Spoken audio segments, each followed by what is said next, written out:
Magandang araw mga boss, dito na tayo sa part 2 na ang problema ng customer, palyado ang makina at magaspang pa yung andar niya. At ito na mga boss, kinonect ko na itong socket wire ng solenoid. Kung napanood nyo yung part 1, nilinis ko yung camshaft sensor nito pati itong solenoid valve niya. Pati yung drive belt nito pinalitan ko dahil pag nag-on ng aircon maingay. Dito naman ako sa mass airflow sensor niya mga boss, hinugot ko yung socket wire niyan tapos gumamit ako ng Phillips screw para matanggal ko yung dalawang screw dito sa mass airflow sensor. Tatanggalin ko yan mga boss dahil nga sa itong mass airflow sensor, lilinisan ko na rin yan. Ayan mga boss, hinugot ko na itong map sensor after ko matanggal yung dalawang screw niyan. Sa paglinis niyan mga boss, nagpabili lang ako ay customer ng map sensor cleaner. Ayan o, yung ginagamit kong pang spray. Bali pitik-pitik lang sa pag-spray niyan mga boss. Edited kasi itong video kaya akala nyo mabilis. Tapos patuyuin nyo muna yan bago nyo ibalik sa dati niyang position. Kaya habang pinapatuyo ko yan, dito muna ako sa pagtanggal ng throttle body. Dahil nga sa may palya dito sa makina. Tapos yung minor niya mataas. Bumababa naman siya kaya lang mabagal. Kaya after ko maluwagan yung clamp dito sa inlet hose, hugutin ko na yan dito sa throttle body. Pati dito sa cover ng air filter at sa breather hose. Tapos tanggalin ko muna itong cover ng air filter. May dalawang clip yan mga boss, ilihis mo lang. Pati yung socket wire ng map sensor, ilihis nyo lang din. Tapos pwede mo na ngayon iangat itong cover. Nakita nyo yung air filter nya? Grabe yung dumi, di ba? Kaya nirecommend ko kay customer na palitan na ito. Tapos balik ulit ako dito sa throttle body, tanggalin ko itong socket wire nya. After nyan, gagamit naman ako ng plier para matanggal ko yung umiipit na clamp dito sa coolant hose. Dalawang coolant hose yan mga boss dito sa throttle body. Ilis nyo yung clamp nya. Ayan, nahilis ko na yung dalawang clamp. Tapos pwede mo nang hugutin itong coolant hose nya dito sa throttle body. Ayan yung unang coolant hose. Ito naman yung pangalawang coolant hose nya. Ayan mga boss, kung makikita nyo, uga-ugain nyo lang yan tapos mahuhugot nyo na. Tapos, gamit ka na ngayon ng socket wrench sa number 10. Merong dalawang nut na number 10 dito sa throttle body at meron siyang dalawang bolt. Natatanggalin ka. Ayan na yung pangalawang nut na tatanggalin ko mga boss. Tapos, ito naman yung pangalawang bolt na natatanggalin ko. Kasi nakita nyo naman na una ko nang natanggal yung unang nut tsaka yung pangalawang bolt. Kaya, natanggal ko na yung 4 na tornilyo dito sa throttle body. Tapos, pwede ko na ngayon hugutin yan. Ayan na nga mga boss. Dahan-dahan kong inuhugot yan mga boss. Kasi baka mamaya kartada 5 yan. Ayan na mga boss, nabunot ko. Wow! Kartada 9 pala. Sobra sa dumi. O di ba mga boss, nakita nyo naman, marumi na siya. Yan ang dahilan. Kaya yung minor niya mataas. Dahil nga sa hindi na nagsara maigi yung plate dahil sa naharangan na ito ng dumi. Kaya nga ang kwento sa akin ni customer, napalitan daw ito ng spark plug. Pero meron pa rin siyang kaunting palya. Kasi nga itong plate ng throttle body, hindi masyadong nakasara. Yun nga ay dahil sa marumi. Ang tanong, bakit siya nagkakaroon ng palya? Yun nga ay dahil sa plate ng throttle body. Minsan nagbabago siya. Dahil nga sana nakabara na dumi. Kaya nga minsan yung idle mo, hindi siya nagiging stable. Yung bang nagtataas baba, na minsan yung pangyayari, inapakan mo yung accelerator mo, mabagal siya bumalik. Minsan naman, pag inapakan mo yung accelerator mo, mabilis siya bumalik. Minsan naman, naka-steady ka sa traffic, biglang mataas yung mirror mo, biglang babagsak. Sabi sa akin ni customer, yung spark plug nito 1 taon na mahigit. Para sa akin okay pa yun kasi iridium ang spark plug nito Kaya hindi ako doon nag-focus. Sabi ko na sa throttle body ang problema nito, possible yan marumi. Pero dito muna ako sa check upin ko mga boss kasi nga meron narinig si customer na lagutok dito sa driver side. Itong check ko mga boss, yan yung transmission support. At nung makita ko nga itong transmission support niya mga boss, kaya nagkakaroon siya ng parang lagutok.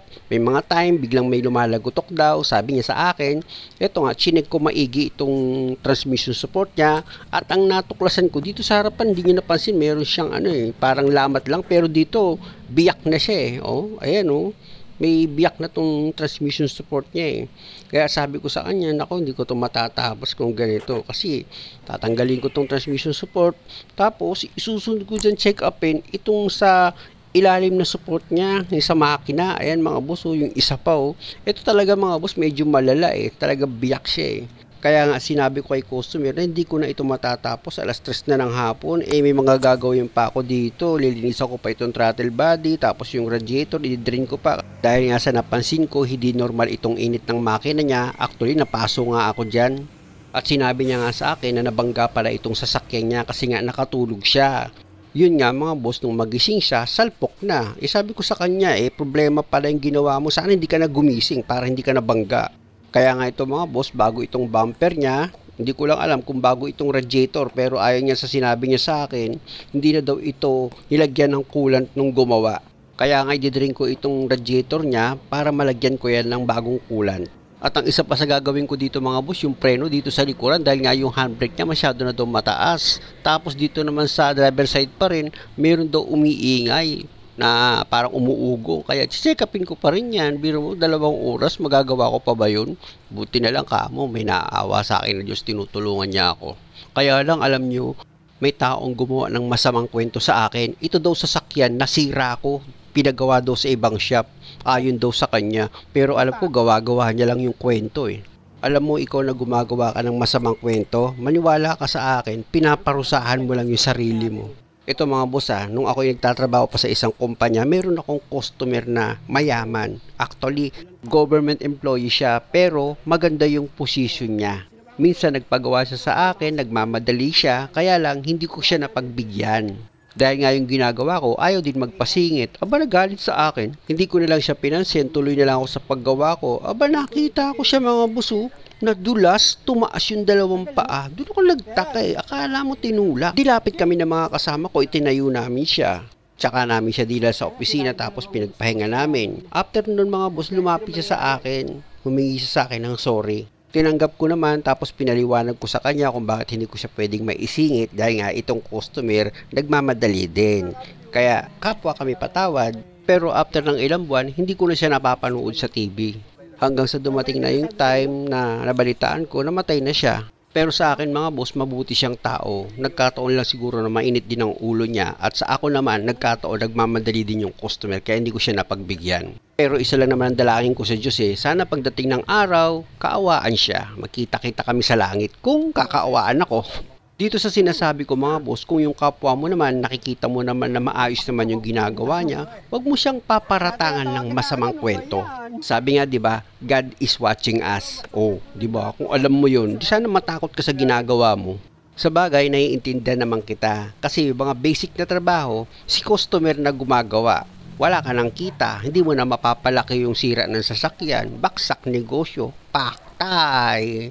Balik na ako sa trabaho mga boss dahil alam ko naman karamihan sa mga viewers ko matatalino. Mapanood nyo lang itong video ko, alam nyo na kung paano gagawin. Unang-una nakita nyo naman nang mailagay ko na itong air filter housing niya tapos yung 3 volt na higpitan ko na rin. At yung bagong air filter nakita nyo diba, isinunod ko sa inilagay. Tapos noon itong cover ng air filter ipinatong ko na. At saka ko inilagay yung mass airflow sensor na nilinisan ko. Isunod ko na rin sa inilagay yung 2 screw yan. Tsaka ko ngayon siya hinihigpitan na ngayon. Ayan na yung pangalawang screw na hinihigpitan ko.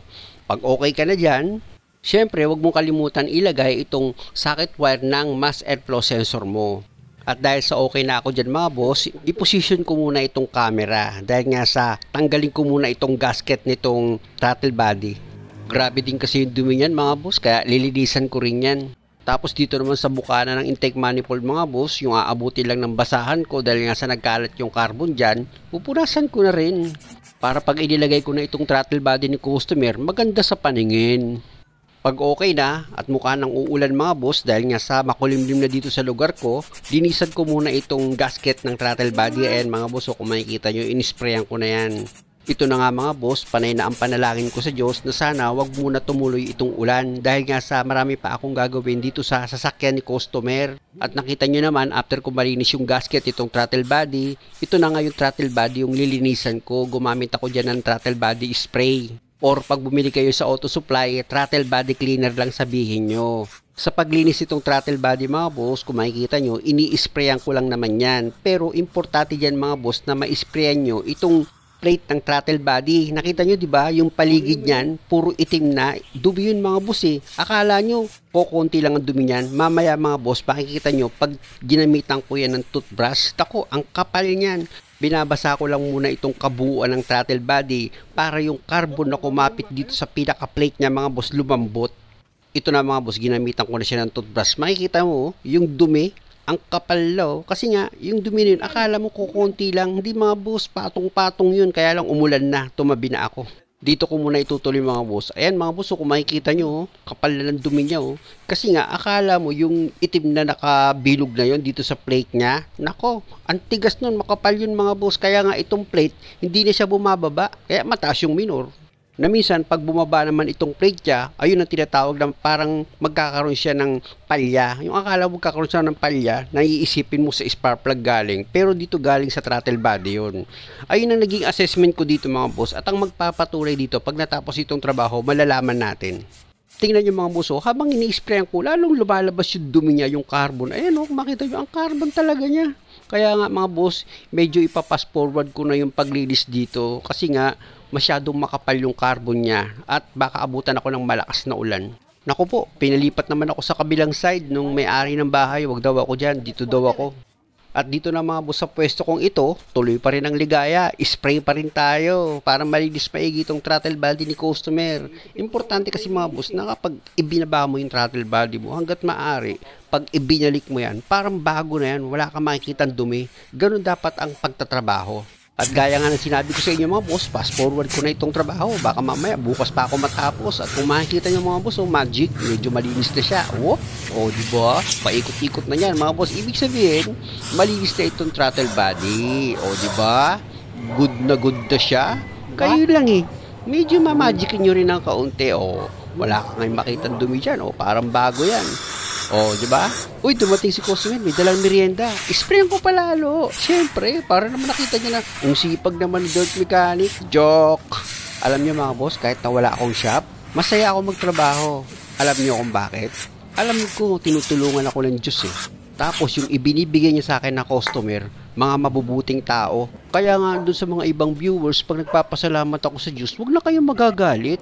Kaya nga sinagot ko siya mga boss, sabi ko sa kanya, yun ang nagbibigay sa akin ng buhay, nagbibigay ng lakas, nagbibigay ng kaalamanan. Kanino ko dapat magpasalamat? Di ba dapat sa Diyos? Siguro gusto niya magpasalamat ako dun sa tatay niya na nasa ilalim. Nakita niyo naman, di ba? Dumilim, kumulimlim, umulan. Nagpalipat-lipat ako ng paglilis ng throttle body. Kita niyo, biglang umaraw. Di ba? Ayun ba naman? Hindi ka magpapasalamat sa Diyos, ikaw talaga Ilagay ko na nga itong throttle body mga boss. Nakita nyo naman, di ba? Inilagay ko na yung gasket nito. Nauna ko lang inilagay yun. Tapos ngayon, ito naman throttle body niya. Siyempre, sa paglagay nitong throttle body mga boss, importante na maayos yung pagkakalapat nyo dyan. Sipatin nyo siya maigi para sigurado kayo. At pag okay na yung pagkakalapat niya, pwede mo na ngayon ilagay yung 4 na tornilyo dito sa throttle body.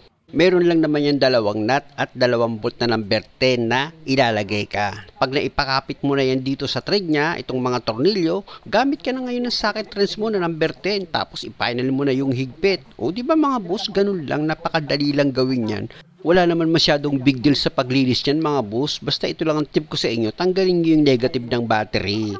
Security reason yun mga boss sa paggawa nyo. At sa paghigpit ng bolt and nut dito sa throttle body mga boss, yung tamang higpit lang. Huwag mo naman masyadong panggigilan na akala mo bagong kasal ka. Hindi ka naman tuli. Joke! Tapos yung coolant hose mga boss, nakita nyo, di ba? Inilagay ko na. Meron pang isa mga boss, pero dito ka muna sa socket wire ng throttle body mo. Siguraduhin mo maayos yung pagkakalapat niyan para hindi siya magkaroon ng loose connection. Tapos, dito ka naman ulit sa pangalawang coolant hose mo. Itusok mo na rin yan tapos gumamit ka ng plier para mailagay mo yung clamp dito sa coolant hose. Siguraduhin mong maayos yung pagkakalapat ng clamp para hindi siya magkaroon ng leak dito sa coolant hose. Tapos isunod mo naman sa ilagay itong inlet hose mo. Yun lang mga boss, pasensya muna kayo, abangan nyo sa part 3 dahil nga sa mahaba itong video. Kung maaari, huwag nyo naman sanang kalimutang mag-subscribe sa channel ko. Sana sa bawat video na ginagawa ko, nakakuha kayo ng idea. Salamat!